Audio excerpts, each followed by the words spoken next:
Mesdames, Messieurs, bonjour, bienvenue sur 613 TV pour une nouvelle semaine pleine d'enseignements autour de la paracha Tashavua, Ariel. Qui dit nouvelle semaine dit nouvelle paracha. Exactement, et nous sommes cette semaine penchés sur la paracha Toldot, qui est la 6e paracha du Sefer Bereshit. On est presque à la mi-temps, puisque il y a un certain nombre de parashiot dans le Sefer Bereshit. Et là, on est dans la paracha Toldot, qui va essentiellement nous parler d'Yitzhak, le deuxième de nos patriarches.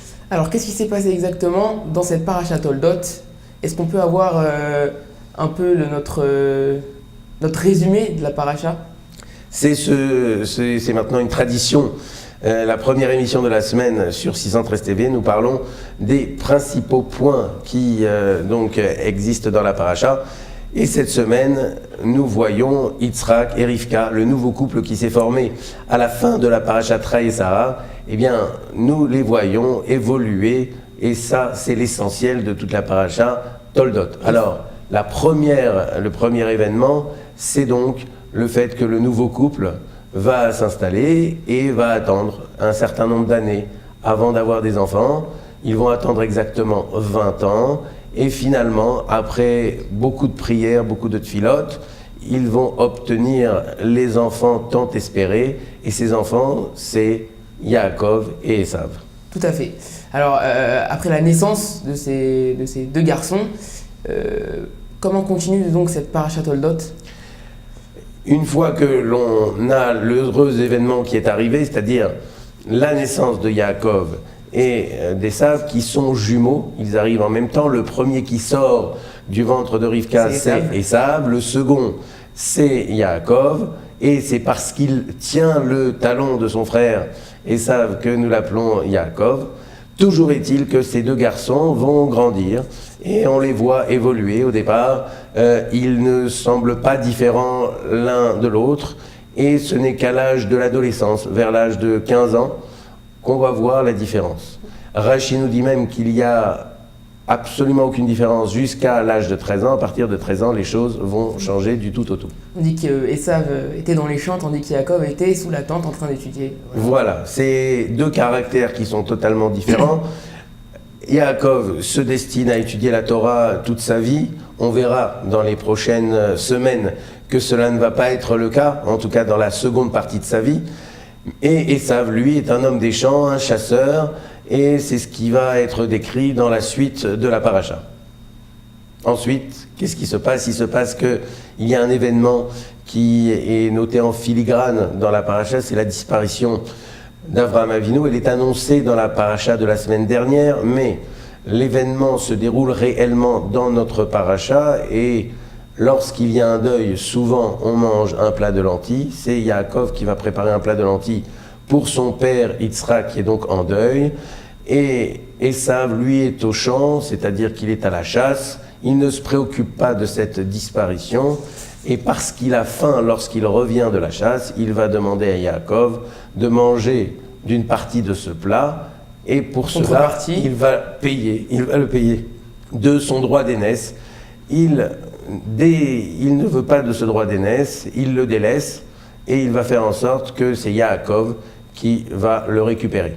D'accord, donc suite à ce rachat par Yaakov du droit d'aînesse, comment continue notre paracha Toldot? Ensuite, nous voyons Yitzhak, qui lui va être l'acteur principal de cette paracha. Et c'est donc l'histoire qui va se dérouler notamment avec les Philistins. On a vu il y a 2 semaines qu'Avraham Avinu avait eu quelques soucis avec eux, avec Avimelech. Eh bien, son fils va aussi avoir des soucis.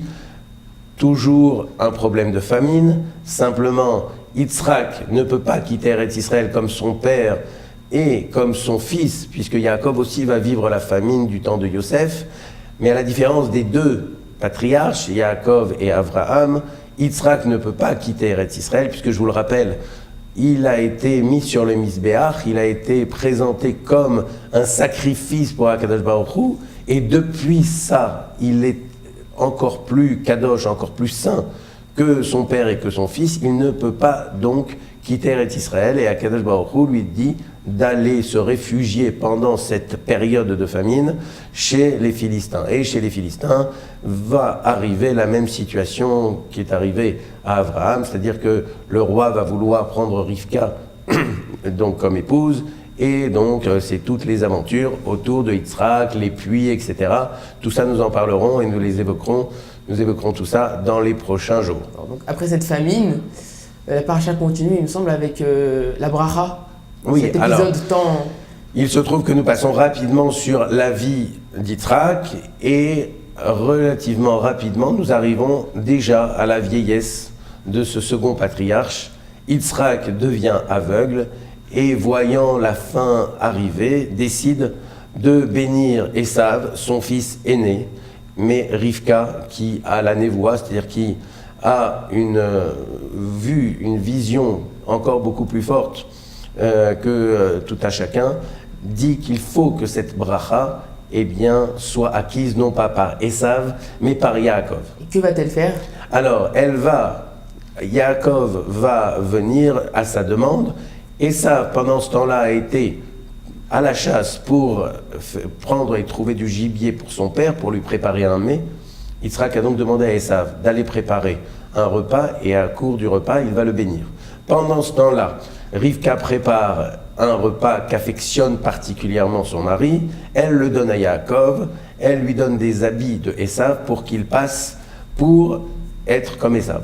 Et que va-t-il se passer? Il va donc prendre la bénédiction de son frère? Alors il va prendre la bénédiction de son frère, et son frère ensuite va venir, et à ce moment-là c'est le drame qui va survenir, puisqu'en fait Esav attend depuis toujours cette bénédiction qu'il n'aura pas, et Yitzhak, son père, lui donne une bénédiction de substitution, mais ça ne sera jamais la bracha qu'il aurait dû obtenir. Et donc notre paracha se termine sur Yaakov qui prend la fuite de chez lui car son frère veut le tuer, et il part donc chez Lavan qui n'est autre que le frère de Rivka, voilà. Et le père de Rachel, voilà, et de Léa, les futures épouses de Yaakov. Et donc on voit qu'effectivement Yaakov est obligé de fuir de son frère, il va partir vers Haran, et cela va être l'occasion de pouvoir se marier après donc avoir étudié 14 ans chez Shem et Ever, mais ça nous le verrons dans la paracha de la semaine prochaine, paracha de Vayetze. En tout cas, voici le menu de cette paracha. Encore une fois, une paracha très très riche, beaucoup d'enseignements dans tous les sens, beaucoup d'explications. Et tout ça, nous en verrons une petite facette au cours des prochains jours. Je pense que nous en avons pour peut-être plus qu'une vie pour vous parler de cette paracha, mais nous allons vous parler de quelques petits points qui vous permettront de réfléchir et de grandir et de nous permettre au quotidien de nous servir de la paracha. C'est ça, vivre la paracha sur 613 TV. On se dit à demain. On vous souhaite une bonne journée et à demain. À demain.